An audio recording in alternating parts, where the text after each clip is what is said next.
बिस्मिल्लाहिर्रहमानिर्रहीम। भारत में ताबकारी का खराज, जंग में फतह नसीब हो या शिकस्त मुकद्दर बने, नतीजा जो भी हो उसे बावकार अंदाज में कबूल किया जाता है। और जंग बंदी के बाद पहला काम ये होता है कि हर फरीक खुले दिल के साथ लड़ाई में होने वाले अपने नुकसान का एतराफ करता। लेकिन भारत ये स्पोर्ट्समैनशिप नहीं दिखा रहा, ग्रेस का मुजाहरा नहीं कर रहा। आज मैं आपको भारत के एक नुकसान के बारे में इतला दूंगा जिसे छुपाकर भारत न सिर्फ अपने शहरियों की सलामती दांव पर लगा रहा है बल्कि उसने आलमी कवानीन की संगीन खिलाफ वर्जी भी की है। अपनी स्क्रीन पे नजर आने वाले इस खत को देखें। यह खत इंडिया के एटॉमिक एनर्जी रेगुलेटरी बोर्ड ने मोदी सरकार को लिखा है। उस खत के अंदर यह हौलनाक इंकशाफ किया गया है कि मई की रात पाकिस्तान के 10 जवाबी हमलों में भारत की एक न्यूक्लियर साइट को भी शदीद नुकसान पहुंचा। ये न्यूक्लियर साइट मशरकी पंजाब के इलाके ब्यास में वाक़ है। पाकिस्तान ने वहां ब्राह्मोस मिसाइल की स्टोरेज फैसिलिटी को तबाह किया था। तब इंडिया की नेशनल रेडियोलॉजी सेफ्टी डिवीजन ने इस पूरे इलाके में ताबकारी के खराज की तस्दीक कर दी है।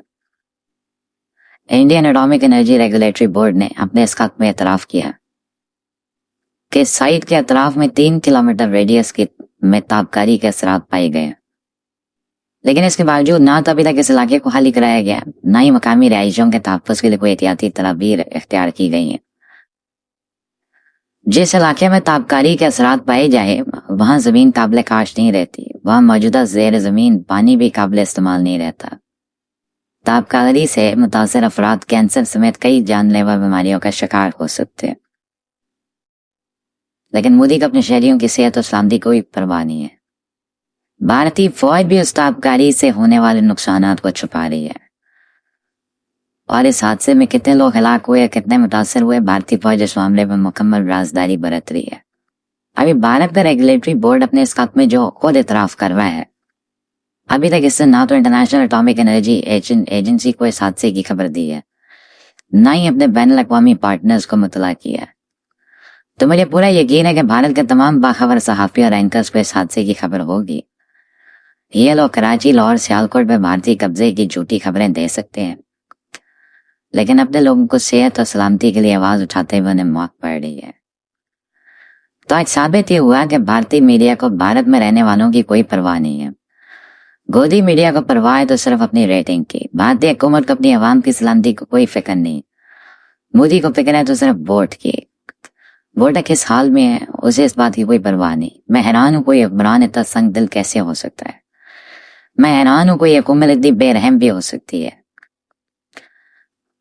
जो अपनी शिकस्त से पर्दा डालने के लिए आवाम को मौत के रहम करम पे छोड़ते। जमीन पर बसने वाली हर कौम अपने शुहदा की कुर्बानियों पर एतराफ करती है। जंग के बाद उनको खराज तहसीन पेश करती है, उनको एजाजात से नवाजती है। लेकिन गुजरात का ये कसाई इस कदर घटिया शख्स है कि इसने अभी तक ये एतराफ भी नहीं किया कि इस लड़ाई में से कितने फौजी काम आए। क्या पहचान किया कि इस चेले को अपने किसी फौजी की आरती को खंदा देते देखा? मैंने तो नहीं देखा, क्योंकि ये जानता है अगर इसने ऐसा किया तो फिर इसे ये भी इतराफ करना पड़ेगा कि इसका S-400 दफाई निजाम फेल हो गया। अल्हम्दुलिल्लाह भारत का S-400 एयर डिफेंस सिस्टम हमने मुकम्मल तबाह कर दिया। भारत का एक न्यूज चैनल खुद इस बात का इतराफ कर रहा है। सुन लें, आप भी सुन लें। बिहार एक और लाल ने अपने देश के लिए जान उतारी। भारत पाकिस्तान के बीच सीज़फायर उल्लंघन में बिहार के एक लाल शहीद हो गए। बता दें कि सीमांत के रहने वाले Ram Babu Singh air defence system S-400 operate करते थे। जब उनकी शहादत की खबर मिली तो सबकी आंखें नम हो गई, क्योंकि हाल ही में राम बाबू की शादी हुई थी। बता दें कि पाकिस्तानी सेना की तरफ से लगातार सीज़फायर का उल्लंघन किया जा रहा था। बिहार के सिवान जिले के रहने वाले आर्मी जवान राम बाबू कुमार सिंह सोमवार की देर शाम शहीद हो गए। राम बाबू कुमार सिंह भारत के एयर डिफेंस सिस्टम S-400 चलाते थे। बीते सोमवार को दिन करीब 1:30 बजे पाकिस्तानी सेना की गोलीबारी में राम बाबू को गोली लग दी थी, जिसके बाद इलाज के लिए उन्हें अस्पताल में भर्ती कराया गया, जहां सोमवार की देर शाम उन्हें शहादत की खबर उनके परिवार और गाँव वालों को भी। अब देखें ना, इस न्यूज रिपोर्ट में एंकर बता रही है कि बिहार का ये फौजी जवान इस टीम का हिस्सा था जो S-400 चलाने पर मामूर था। 10 मई की रात पाकिस्तान के हमले में पूरी की पूरी टीम अपने दफाई निजाम समेत भगवान को प्यारी हो गई। इस हमले में होने वाली तबाही की वीडियो सोशल मीडिया पे आ चुकी है, लेकिन वो दर्दनाक मनाजिर है, मैं यहाँ आपको दिखाना नहीं चाहता। मोदी एमई फौजियों की ताज़ियत के लिए कल आदमपुर एयरबेस भी गया था। वहां इसने S-400 सिस्टम साथ खड़े होकर खिताब किया था। اس دورے کی وہاں اس نے S-400 سسٹم ساتھ کھڑے ہو کے خطاب کیا تھا. اس دورے کی تصویر اور ویڈیو بھی جاری کی گئی ہے. لیکن اس تصویر میں ایک بڑی خاص بات ہے. آپ دیکھیں کہ ہندوستان کا اپنا ایئر چیف جو ہے وہ اس دورے پہ نہیں گیا اس کے ساتھ. ایک تو ایئر چیف کو پتا تھا کہ یہ اصلی آدم پور کا بیس نہیں ہے، جو اس کے ملکہ کوئی جگہ ہے وہاں پہ گئے ہیں، اور مزید جھوٹ کا حصہ نہیں بننا چاہتا. دوسرا، نریندر مودی اب اس پہ اعتبار نہیں کر رہا کیونکہ وہ سکھ ہے، تو ایئر چیف کے اوپر، امرپریت سنگھ کے اوپر نہیں اعتبار ہو رہا. مودی اسی قسم کی حرکتوں سے بھارت کی عام جنتا کو تو بیوقوف بنا سکتا ہے، لیکن ہمیں نہیں.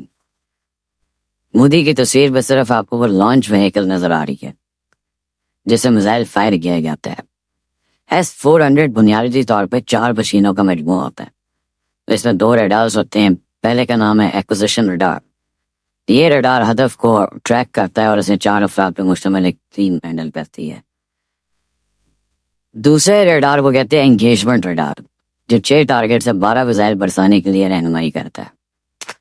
تیسری مشن ان کمانڈ پوسٹ کہلاتی ہے، جسے 5 افراد کی ٹیم ہینڈل کرتی ہے. چوتھی مشین لانچ وہیکل ہوتا ہے، جسے 4 میزائل جو ہیں وہ بر وقت فائر کیے جا سکتے. تو مودی نے کل اسی لانچ وہیکل کے ساتھ کھڑے ہو کے خطاب کیا تھا، باقی 3 مشینیں کہاں ہیں یہ بتانے کی اس کی ہمت نہیں ہوئی. اب مودی بتائے نا کہ اننت ناگ، پامورا، رام بن، اخنور اور بٹنڈا میں اس کے طیارے نہیں گرے، تو پھر وہاں سے اٹھایا گیا ملبہ کس چیز کا تھا. مودی بتائے اگر اس کے رافیل تباہ نہیں ہوئے تو ملٹری ہاسپٹلز میں داخل ہونے والے اس کے پائلٹس کیسے زخمی ہوئے. مجھے تو یقین ہے مودی کبھی بھی نہیں بتائے گا. اس لیے آج میں یہ انکشاف کر رہا ہوں کہ LOC کو کم از کم 2 سے 3 سیکٹرز ہیں پاک فوج نے انڈین علاقے مکمل کئی میل اندر جا کے خالی کرا لی ہے، اور اس وقت پاکستان فوج جو ہے وہ LOC میں کئی میل اندر ہے. بھارتی فوج اپنے مورچے، اسلحہ اور لاشیں چھوڑ کے بھاگ چکی ہے. برنالہ سیکٹر کا علاقہ واپس لینے کے لیے بھارت نے سر توڑ کوششیں کر کے دیکھ لی، لیکن وہ ہمارے سپاہیوں کو الحمدللہ 1 انچ پیچھے ہٹنے پہ مجبور نہیں کر سکا. مودی کو تو یہ بات بھی چھپا رہا ہے کہ پاکستان کے میزائل حملوں سے اس کے ایئر بیسز تباہی نہیں ہے، بلکہ وہاں کھڑے 3 جنگی طیاروں کو بھی شدید نقصان پہنچا ہے. کسی کا ونگ اڑ چکا ہے، کسی کی دم غائب ہے. پورا بھارت صرف مایوسی میں ڈوبا ہوا ہے. سب کہہ رہے ہیں کہ مودی نے رافیل کی خریداری میں دہاڑی لگائی ہے. آپ خود سنیں بھارت کا اپوزیشن لیڈر راہل گاندھی مودی کی کرپشن پہ کیا کہہ رہے ہیں.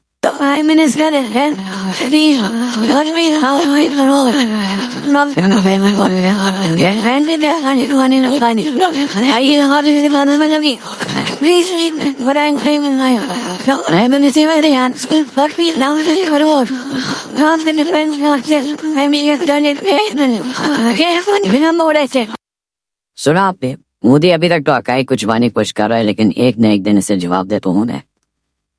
آگے کہ مودی نے اپنے گناہوں پہ پردہ ڈالنے اور مایوس عوام کا حوصلہ بلند کرنے کے لیے آج سے ایک ترنگا یاترا شروع کی ہے، لیکن میں جانتا ہوں یہ ترنگا یاترا بھی مودی کے اقتدار کو نہیں بچا سکتی. مودی کو سٹیپ ڈاؤن کرنا ہوگا، اسے استعفیٰ دینا پڑے گا. بھارتی وزیر اعظم نریندر مودی کو تاریخ اب سرنڈر مودی کے نام سے یاد رکھے گی.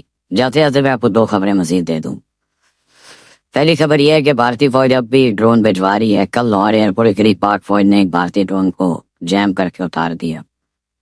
یہ تربیتی ڈرون تھا، اور اس طرح کے تربیتی ڈرون LOC کے آس پاس بھی گھومتے دیکھے گئے ہیں. دوسری خبر یہ ہے کہ بھارت نے کل پاکستانی ہائی کمیشن کے ایک سٹاف ممبر کو ناپسندیدہ قرار دے کے ملک سے نکل جانے کا حکم دیا. پاکستان نے اس بھارتی حملے کا جواب بھی ترکی پہ ترکی دیا. بھارتی ہائی کمیشن کے ایک سٹاف ممبر کو 24 گھنٹے میں ملک چھوڑنے کا حکم دے دیا. تو بھارت کو اب ایکچولی سمجھ نہیں آ رہی کرے تو کیا کرے. ذلت اور رسوائی اب لگتا ہے کہ اس کا مقدر بن چکی ہے، اور افواج پاکستان نے پاکستان کا ایک دم سے نہ صرف پورے پاکستان کا کانفیڈنس بلکہ دوسرے ممالک کا کانفیڈنس ان پاکستان اتنا بلند کر دیا ہے کہ اب پاکستان میں اس وقت بے انتہا پازیٹیو ایک سوچ آئی ہوئی ہے، اور لوگ اب کنونسڈ ہے کہ پاکستان کے اچھے دن تھوڑی ہی دور ہے. آپ کا اس بارے میں کیا خیال ہے مجھے کامنٹ سے بتائیے گا. اس چینل کو سبسکرائب کریں، بیل آئیکن کو پریس کریں. اور نیکسٹ ٹائم اللہ حافظ.